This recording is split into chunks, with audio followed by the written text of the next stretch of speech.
Ошо балдардагы жөндөмдөрдү кантип аныктасак болот? Эгер кесипке байланыштуу жөндөмдү аныкташ керек болсо, анда 6 жаштан баштаган жакшыраак. Анткени 6 жашта бала социалдашуу учуру болот, жаңы чөйрөнү таануу, жаңы адамдар менен таанышуу, ал жаңы баягы биз биле элек жөндөмдөрүн ал кадимкидей иштетип баштайт да. 6 жашында баланын кызыгуусун өзгөчө эске алуу учуру болуп эсептелет. Кызыгуу. Ага бардык нерсе кызык, ага чейин эле кызык. Бирок 6 жашта ал социалдашканы үчүн ал чоңураак нерселердеги кызыгууга өтүп баштайт. Бул кандай экен? Булар жасап атыр, мына көрөйүнчү. Ошол кызыгууларына уруксат берилиши керек. Болгону кызыгууларына уруксат берүү учурунда эки тыюу бар. Биринчиси, мусулманчылыкта арам болсо, ага уруксат бербей эле тыйып коесуң. Жасап көр дебейсиң да аны. Тыюу салынат мага. Кудай Таала тыюу кылат буга, тийбейбиз. Экинчи, өмүрүнө кооптуу болсо, тыюу салынат. Калган бардыгын жасап көр, колуңан келсе кылабыз. Жасап көр, колуңан келбесе эч нерсе болбойт. Кылып көр, кызыгып атасың, жасап көр деш керек. Бала кызыгуулары менен алек болуп атып, Кудайдан берилген жөндөм болот. Эми жөндөм экиге бөлүнөт да. Кудайдан берген дээрдеги жөндөмдөр, бул генден келип аткан жөндөмдөр, экинчиси тарбиядан калыптанган жөндөмдөр. Кудайдан берилген жөндөмдөр тарбияда калыптанган жөндөмдөн күчтүүрөөк болот адатта. Ошо Кудайдан берген жөндөмдү кесипке айландыруунун баягы ортомчусу, элчиси бул кызыгуусу. Кызыгуу баланын табиятында берилгени бул жөн эмес да. Ошол кызыгуу аркылуу буну жасап көрөт, буну жасап көрөт, буну жасап көрөт, буну жасап көрөт. Кайсы бир кызыгуу эшигине киргенде көпкө кап кетет. Бияктан тез эле чыгып кетет эле. 1 айда, 10 күндө, кээде 1 саатта меники эмес экен депчи. Бир жерде 3 ай жүрүп калды, 1 жыл жүрүп калды, 3 жыл жүрүп калды. Аны точно билиш керек. Кудай берген жөндөмүн ушул кызыгуусу менен байлап алды. Жөндөмүн ушул жерден тапты. Ошону анан кийин уклонный кылып, ошонун үстүндө балким устат таап берип да, өнүктүрүүгө же өзүң ошону колуңан келсе, өзүң дагы аны өнүктүрүп, уклонный кылып ошону келечекте кесип кылып кармай турган деңгээлде 18 жашта мастер кылып чыгарып койсо болот. Анан кайсы кесип тандайт элем дебейт уже. Азыр дагы бир көйгөй бар. Учурда каяша айткан балдар, тил албаган балдар, сөз кайтарган балдар, ууру балдар, ушундай бир балдардагы бир терс мүнөздөгү бир характерлер, бир абалдар бар да. Бул неден улам болот? Анан буну кантип бир жок кылсак болот? Жок, бул кооптоно турган нерсе. Анткени негизи тарбия маселесине келгенде баары бир пайгамбарыбыз алейхисаламдын өмүр баянынан кайтууга туура келет. Пайгамбарыбыз алейхисалам мисалы үчүн балдар менен иштеши учурунда балдардын улууларга кайшы айткан учурун кезиктирбейсиң да. Пайгамбарыбызга балдар кайшы айтыптыр, же неберелер кайшы айтыптыр, же кызы кайшы айтыптыр деген жери жок. Демек, балдар кайша айтпай турган болуп тарбияланган деген сөз бул.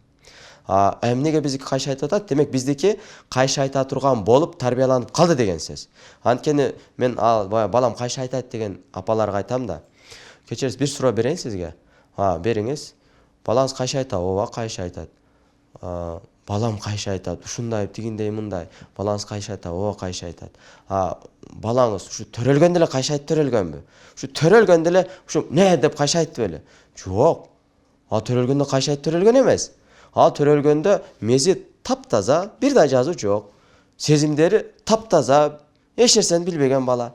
Ушу ыйлаганды билет эле Кудай Тааланын мээрин менен, ушта сүт бер деген белги. Башка эч нерсени билбейт эле ал. Энеси ким экенин деле билбейт болчу ал. Эмче салганды эмкете берет эле.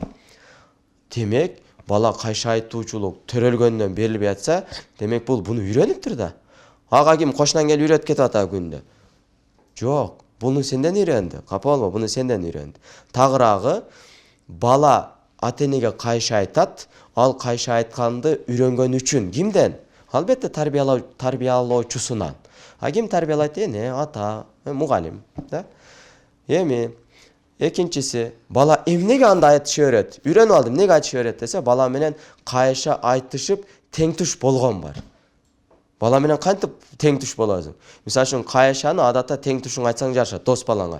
Качай, жөн турчу деп тең тушуң менен айтсаң боло берет. Бул тең туш. Апа менен бала, мугалим менен окуучу кантип айтышсын? Алар эмнеге айтышып атат? Мугалим баланын деңгээлине түшүп алып атат. Беже. Жок. Мугалим, ой окуучу, түз отур. Кана, колуңду кой, колуңду чыгар, түз отур. Ой азамат, сен өз акылың көлүп ала деп койсо болот го. Түгөн ата жерден айтышуу. Же болбосо апасы, ой алтыным, кой, сөзүңдү токтот, бөлмөгө кир дагы, ошол жак жыйнап чык деп койсо болот го. Анан беде дей берсе, бала эмоцияга алдырып берсе, андан ары токтото албайсың. Ошондуктан бала менен кайша айтышкан апа, мугалим болуп аткан үчүн бала айтыша берет. Анткени бала кайша айтуу учурунда, эне кайша айтышып аткан учурда экөө тең ачуунун үстүндө айтышып атат да. Ачуу болгон учурда интеллект жабылып калат. Кыргызча эле айтып коет, ачууң келгенде акылың качты деп. Акылды бала кармашы кыйыныраак. Апасынын практикасы бар го, ачуунун арты эмне менен бүтөт. Жоктон ошону ойлоп туруп токтоп калыш керек эле. Бала кайша айтканды үйрөнүп калган болсо. Болбосо төрөлө электен баштап кайша айтпай турган үй бүлөнү куруш керек. Бул бир. Экинчиси тил албаган балдар. Бул бир айтканды укпаган балдар, кайра какшаткан балдар деген да. Балдардын тил алуусу же ата эненин, мугалимдин сөзүн түшүнүүсү, угуп калуусу 5 этапта ишке жүрөт. Биринчи, бир айтканды уккан балдар бар. Бир айтканда эле ордунан туруп, жакшынай болуп кете берет. Бирок булар аябай аз санда азыркы күндө. Мен бирок устаздарымдын үйлөрүнө барганда ушундай балдарды кезиктирем жана сүйүнөм. Устаздар ушундай кылып тарбиялайт экен балдарын. Анткени алар сүннөт менен жашайт да. Экинчиси, кайра какшаткан балдар бар. Турчу, тур деп атам, жаса деп атам, кайра какшайт. Үчүнчүсү, кыйкырганда кыймылдага келген балдар бар. Төртүнчүсү, аябай эмоцияны аралаштырып бакырганда, мындай тарс эле жарылып кете тургандай бакырганда кыймылга келген балдар бар. Бешинчиси, сөзсүз келтек жегенде, таяк жегенде түшүнүп калган, угуп калган балдар бар. Бирок бул балдар жогоруда айткандай төрөлгөндө эле таяк жемейинче түшүнө турган балдар беле? Жок, булар ушинтип калыптанып калды. Мисалы үчүн бир мисал. Бала көчөдө ойноп атат. Бала көчөдө ойноп аткан болсо, апасы мисалы үчүн кечки тамакка балдарды чакырат адатта. Балдарым келгиле, тамак пышты. Анан үйгө кирет, балдары карайт, бирок оюн кызыгыраак, балдар ойноп атат. Апасы 10 мүнөт күтөт, 15 мүнөт күтөт, кайра чыгат. Эй, келгиле деп атам. Мынакей какшап атат уже. Эмоция дагы өзгөрүлдү, ачуулуураак. Балдар дагы карайт, азыр кирбейт. Эмнеге кирбейт? 2 жолу чыкты. Эмнеге кирбейт дагы деле? Балдар аннык билет, апасы 3-чү жолу чыгарын. Апасы өзү кайра какшып атып баланы үйрөтүп салган. Ошон үчүн мен айтам. Балага бир жолу айттыңбы, ошол балаң жасамайынча экинчи жолу кайрылба. Ал кандай ишке ашат? Мисалы үчүн айталы, ошол эле баланы бир жолу чакырдың, башка чыкпай эле кой, бала ойной берсин. Чыкпа, өзүң үйгө кир, жыргап, тамагыңды ич, лаличкаң бардыр, күрөң бардыр, иче бер, бактылуу болуп. Жыйнап кой, жууп кой, отур. Балдар келет баары бир. 2 саат, 3 сааттан кол чаң болуп, башка болуп жыргап, ана апа курсагым ачты. Курсагың ачтыбы? Мен тамак пышканда чакыргам бирок силерди. Ооба, чакыргансыз. Бирок силер келбедиңер. Ооба. Биз тамактанып бүттүк да алтыным. Мына 2 саат өттү арадан. Мен курсагым ачып атпайбы? Сен курсагың ачып атса, биз тамак ичип бүттүк. Тамак пышканда мен силерди чакырдым да. Балам эмне дейт? Ооба дейт. Силер келдиңерби, келбедиңерби? Балдар эмне дейт? Жок, келбедик дейт. Курсагың ачып атса анда ким күнөөлүү ошондо? Бала айтат. Мен күнөөлүмүн дейт. Апа айтыш керек. Мына балам, көрдүңбү? Өзүң күнөөлүү кезиңен бүгүн орозо кармап уктайбыз. Болду. Ашыкса сөздүн кереги жок. Бала ыйлашы мүмкүн, башка болушу мүмкүн. Кээ бир апалар айтат, ушул мисалды келтиргенде, биз эми боору соруп кеттип, апабызда берип коебуз дейт да. Сен бул боору ооруганың эмес өзү. Бул зулумдук болуп эсептелинет. Неге зулум кылып атасың? Балаңдын тарбиясына зулумдук кылып атасың сен. Тартипсиз жашоого үйрөтүп атасың. Балаң каалаган убакта бүт нерсе боло бербейт. Жашоо тартип менен коюлган.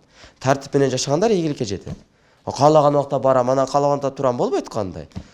Бала бир күн ачка жатса, эртеси балам десең эле үйдө отуруп калган болот. Же болбосо 10 күндөн кийин баары үйдө отурат. Анткени ачкачылык адамды сонун тарбиялап коет. Анткени түнү менен баланын оюнда тамак, башка жөн эле келе бербептин, өзүн ойлонот. Баары ойлонот да, ошол мээде калат. Эртеси күнү кечке маал ойноп атканда улам наоборот апасын карап турат. Апам чакырар менен барам. Антпесе дагы ачка калам. Апам үйрөнүп аптыр жактан буну дейт да. Ошентип бала урушугу жок, башкасы жок, жөн эле. Бир күн түн ачка жатты, тамак убагында келе турган болот. Үй жумушун жасаганда деле ошондой. Мисалы үчүн адатта ата-энелер үй жумушун айта берет, какшай берет, анан өзү жасап коет да. Баланы көрүп алган, манипуляция кылат уже. Мисалы үчүн үй жумушун берди, айталы үйлөрдү шыпырып чык деди. Бала ана жасайт, мына жасайт, ошентип жасабады. Ана апа силердин ушу айтканды кылпайсыңар деп өзү шыпырып келет да. Баланы көргөн мурун эле. Ал кадимкидей интеллектуально апасы өзү кылып коерун билгени үчүн жасабай коет кээде. Эне эмне кылыш керек эле? Балага кайсы бир иш дайындадыбы? ал бала кылмайынча ал ишке эч ким тийгизбеш керек. Эч кимди тийгизбеш керек. Балам, үйдү жыйнап койдуңбу? Жок. Кимге айттым элеби жыйнап кой деп? Мага айткансыз. Азыр башта балам. Болду ушул эле. Анткени балам сенден башка эч ким жыйнабайт үйдү. Анткени башкалар башка иш алган. Үй иш сеники. Болду. Болду. Бала, баары мен кылат турбаймынбы? Мурункудай система жок экен азыр. Деп акырын шыпырып баштайт. Болду, ушинтип эле баланы бир айтканга укканга тарбиялап алат. Апалар жумшак айтат, какшайт, кыйкырат, өкүрөт, анан сабайт да. Бала ошентип атып, сабаганда гана түшүнө турган деңгээлге чыгат, аны бети калың балдар деп коет. Териси катып калды деп коет аларды. Ал баланы попробуй терисин жукартып. Ал бала көнүп кетти. Жөндөм пайда болуп калды. Ал чоңойгондо деле бир жерде иштелсе, ошол жерди какшата турган болуп калат ал. Жоопкерчиликсиз, иш дайындан кечиктирип, жүдөгөн бала болуп калат да. Көрө эле жүрбөйсүз, жумушта жүдөгөн балдар көп. Тарбия жакшылай эле, бирок жүдөмүш да. Эмне десе, ошо апасы жоопкерчиликке тарбиялабаган. Неге? Бир түн ачка жатканына боор ачып кеткен. 3 күн ачка жатканда бала жана жоопкерчиликке үйрөнөт эле. Берген ишиңди бала жасаманча тийбей койгонуңда эле, баары мен жасайт турбаймы деген түшүнүк мынакта калыптанып калат эле дагы. Ал кийин кимден иш албасын, баары мага берилди, мен жасай берейин деп жасай берип кете берет эле. Бул баланын түшүнүү чеги. Ушундай чечилет. Андан кийин уурулук маселеси телефондон башталат адатта. Кантип дей берет да. Мисалы үчүн, балдарыңар телефонду ойнойт. Да ойнойт. Эмнеге ойноп атат? Силердин алган үчүн ойноп атат. Силерден уруксат сурап алдыбы? Уруксат сураган жок. Зарядта турган жеринен алып алды. Бул уруксат сурабай алсам болот деген түшүнүктүн калыптануусу. Ал эртең сен телефонуң алды да. Үйгө коноктор келсе, ал телефон деп эле ойлойт да. Коноктордун телефонун сурабай алганга өтүп баштайт. Анан бир күнү ал дүкөнгө барса алмаштырууга мүмкүн болгон акчаны байкап калса, аны деле бала катары жакшы ниетте алса боло берет экен деп сурабай эле алып дүкөнгө ташып баштайт. Көпчүлүк учурда бала акчаны уурулук үчүн урдабайт. Жөн эле сурабай алса боло берет деген түшүнүк болгон үчүн алат. Бул баланын уурулугу эмес. Ал сурабай алса болот деген түшүнүктүн калыптанып калганы. Мен көп учурда буну анализдесем, телефонду сурабай алат экен балдар. Ошол башталыш болуп калат экен. Анан кийин акча эми мүмкүнчүлүгү өкөн балдар берет да, магазинге барса толтура нерсеге алмаштырса болот. Анан акчаны дагы ошол сурабай эле алып алсам болот деп мушпайт да деген сыяктуу алып ала берет экен. Балага бул уурулук деп эсептелбейт, өзү балагатка чейинкилерге. Бул ошентип калыптанып калды. Атене аны балам, телефон кимдики? Телефон кимдики? Апа сиздики. Сен ойноп атасың анда. Бул меники, алып келип бер. Эми сен буну менден сурашың керек беле, сурабашың керек беле? Балам не дейт? Эми сурашым керек эле. Эми кайра апа телефонуңузду берип турасызбы деп сурап көр. Деп машыктырыш керек. Бала, апа телефонуңузду берип турасызбы? Балам, бере албайм. Бере албайм. Башка оюн менен ойно деш керек. Же болбосо, макул, сураганың үчүн берейин, бирок жарым сааттан ашпа деш керек, мисалы. Анан бала, кокуй, сурасам деле берет турбайбы? Же болбосо сурашым керек турбай дегенге көнөт бала. Ошентип анан уурулук деле болбойт. Эми кээ бир уурулуктар бар, албетте бул зулумдуктан улам пайда болуп калган. Бул уурулук деп эсептебейбиз, буну коркуу деп эсептейбиз. Кээде мектепте коркутат экен, акча алып кел деп. Анда бала уурулук кылбайт, балким корккондон улам өзүн коргоо максатында акча алат. Буну уурулук дебейт. Буну өзүн коргонуу үчүн жасап аткан иши. Бул учурда эми милициялар менен эле тарттеп койсо болот.